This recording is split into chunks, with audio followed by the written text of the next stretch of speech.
The Punisher issue number 1, published on January 1st, 1986, is a significant comic in Marvel's history.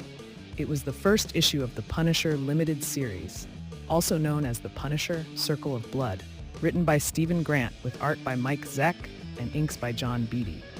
This issue begins with Frank Castle imprisoned at Rikers Island, where we see two men in the warden's office discussing Castle's file, contemplating if he's qualified for their agenda. Next, we see the Punisher's cellmate try to bully and intimidate Frank, but is quickly taught a lesson.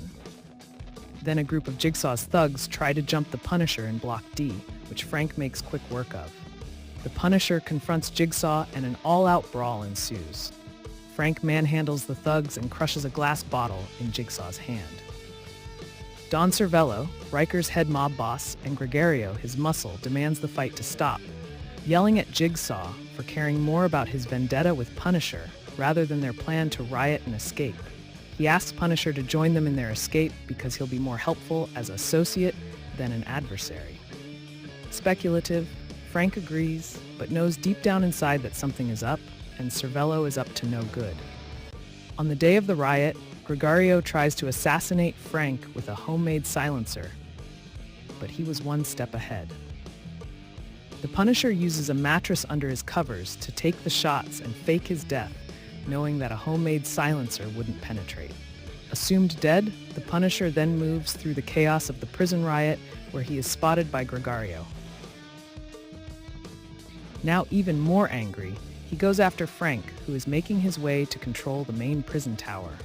In the main tower, Gregario takes a prison guard hostage. The Punisher, with no hesitation, takes a shot that hits Gregario and knocks him to the floor. Castle hands the gun back to the guards and tells them to blast the spotlights and secure the prisoners so they can't escape. The Punisher knows Jigsaw and Cervello are still on the move and goes after them. He chases Jigsaw and Cervello to the warden's office, where they take the two men from earlier hostage.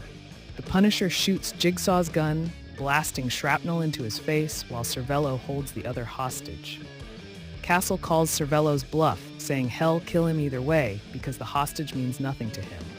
Taken off guard, Cervello gives up. After pistol whipping Cervello one last time, he's surrounded by heavily armed prison guards. The officers are told to stand down. The two explain to Castle they are part of an organization called the Trust, and they share the same concerns.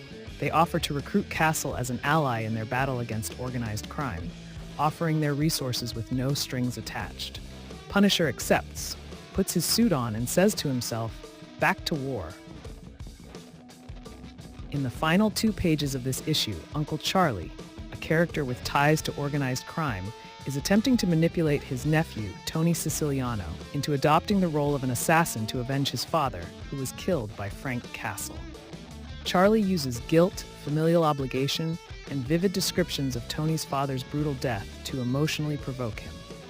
Tony, a medical student aspiring to lead a lawful life, resists at first but succumbs to the pressure as his anger and grief are stirred, promised in the end scene that the Punisher will die. This series marked a pivotal moment in the Punisher's character development, transitioning him from a supporting character in other Marvel comics, like Spider-Man and Daredevil, to a standalone anti-hero who even today has strong prominence in the Marvel Universe. Thank you again for joining me in this video as we navigate the marvelous lore of the Marvel Universe. Subscribe for more content and let me know in the comments which of your favorite comics you would like me to do next. See you next time.